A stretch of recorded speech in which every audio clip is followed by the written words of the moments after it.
Hello, I'm Comrade Shane, and this is Juche Lessons.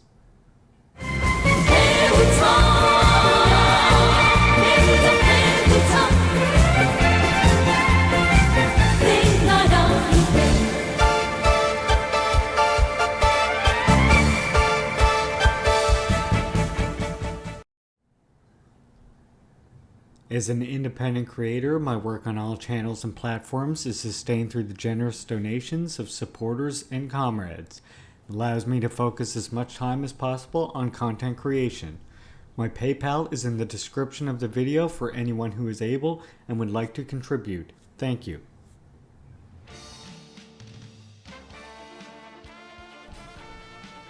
In order to ensure independence and prosperity of a country, it is necessary to strengthen military power as well as politics and economy.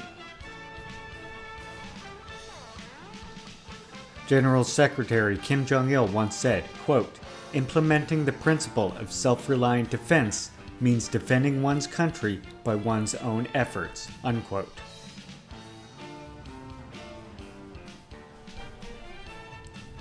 This principle has three contents. One is to make the building of military power and military activities serve the defending the people of the country. Second is to make defending of the country depend on the strength of the people and on their own military power. And third, to solve all problems arising in the building of military power and military activities in the interests of the masses of people and according to the specific conditions of the country.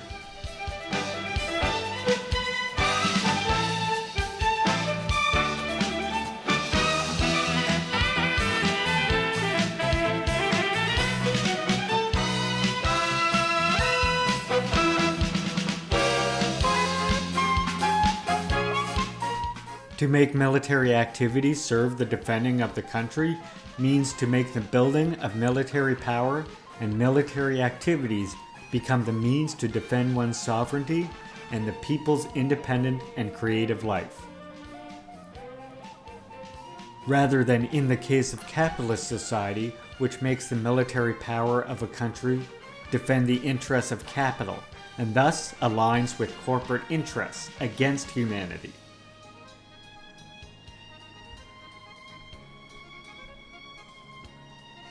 Without exception, it is the prior requirement in realizing independence in military fields to make the military affairs defend the security and interests of the people.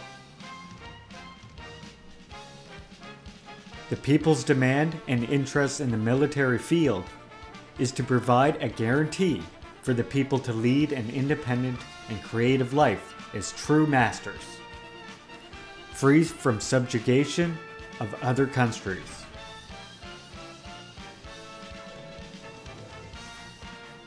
It is only possible to defend independence in the military field when the building of military power serves to defend the demand and interests of the people and sovereignty of the country.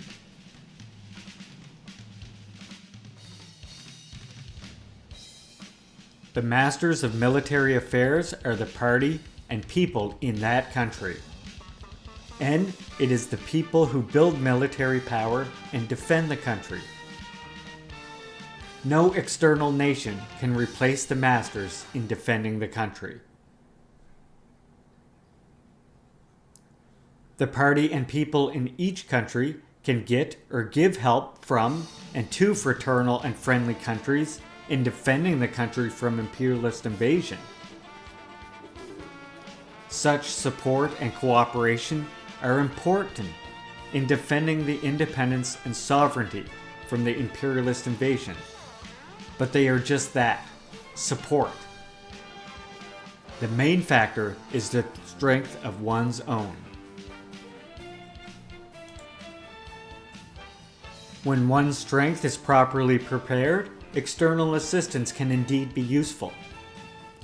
However, it is impossible to repudiate foreign invaders if the internal military forces are not properly prepared, regardless of how large scale the foreign assistance is.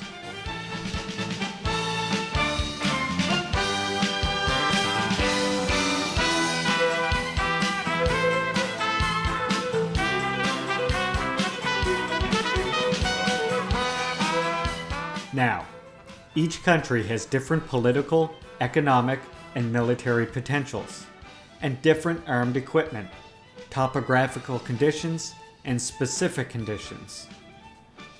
And so, it is necessary to solve all problems arising in the building of military affairs and military activities in the interests of the people and according to the specific conditions of the country.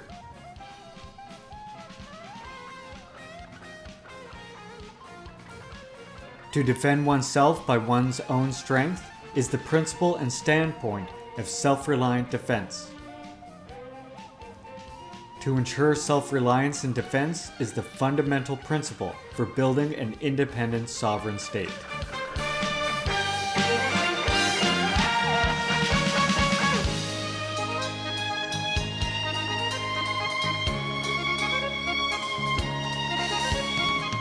As all the countries cannot achieve the revolutionary period of socialism simultaneously, those countries that have overthrown their bourgeoisie and built the people's democratic dictatorship earlier than others should build a new society and the means to defend it at all costs, due to the condition that the imperialists remain on the international arena.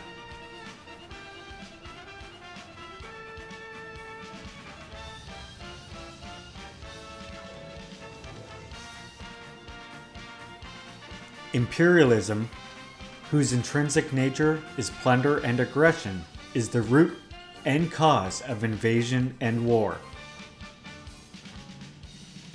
Even today, after the supposed end of the Cold War, the imperialists resort to power politics and are opening up a new second Cold War. In the year 2000, the total amount of the world military expenditure was around $842 billion, out of which the USA accounts for $268 billion, Japan around $30 billion, France around $29 billion, Germany around $23 billion, etc. Together, the G7 Western imperialists account for around $610 billion of that $842 billion. So, if the imperialists had no intention to make war, why do they increase military expenditure? And not only do they increase military expenditure continuously, but also instigate their puppets to make war. Well proven by the fact that the US imperialists provoked the Gulf War, air raids on Yugoslavia, armed invasions against Afghanistan and Iraq after the so-called September 11th incident. Given these facts, a country should have means to defend itself. It is possible to be an independent sovereign state only when it has self-reliant military power to defend its sovereignty, people, and territory from all the imperialist aggression.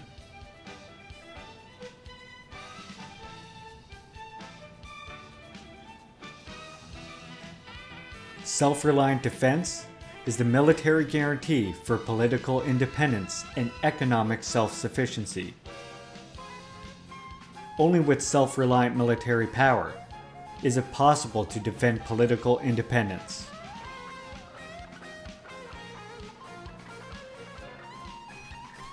In the past, many peoples were deprived of their country because they had no military power strong enough to defend themselves.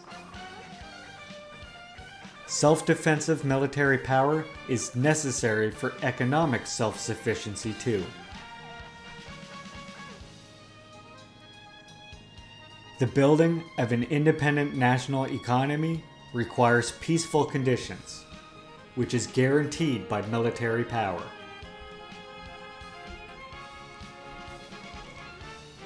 Peace cannot be maintained by begging to imperialists and warmongers. It can be kept only by the struggle against imperialism. It is useless to fight against imperialism only with empty talk and hollow slogans. Peace can only be guaranteed by arms of justice.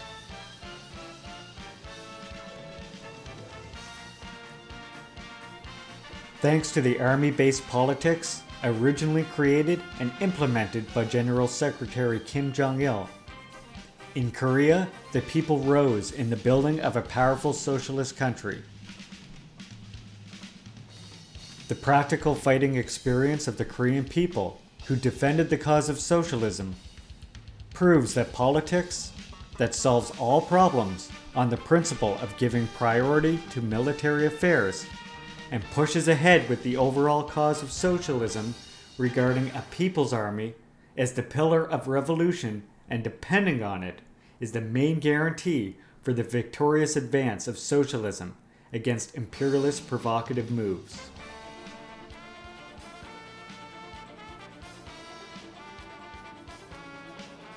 Not only should a people's army be the core leading force in defense of revolution and the socialist country, but it should also wage battles on the front lines of socialist construction, standing shoulder to shoulder with the people, whether in the fields helping to sow and harvest or on the construction yard, accelerating the building of a hospital.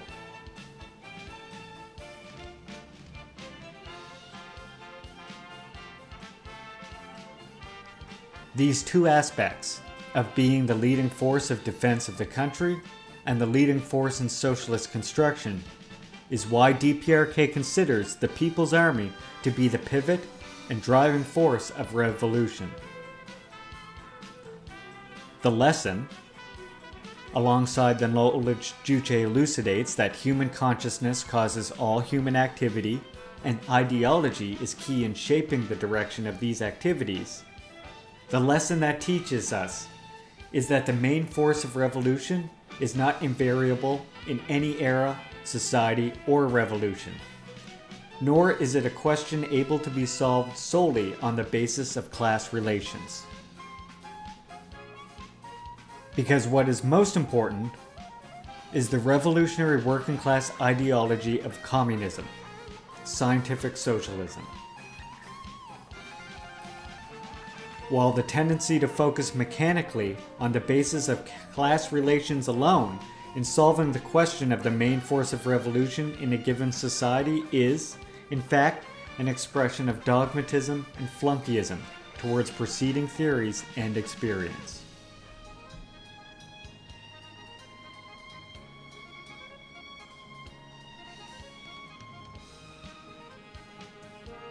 That's all for this episode. Thanks for watching. If you like what you saw, please remember to like, share, and subscribe. If you have any ideas for future videos you'd like to see on the channel, please leave your suggestions in the comments.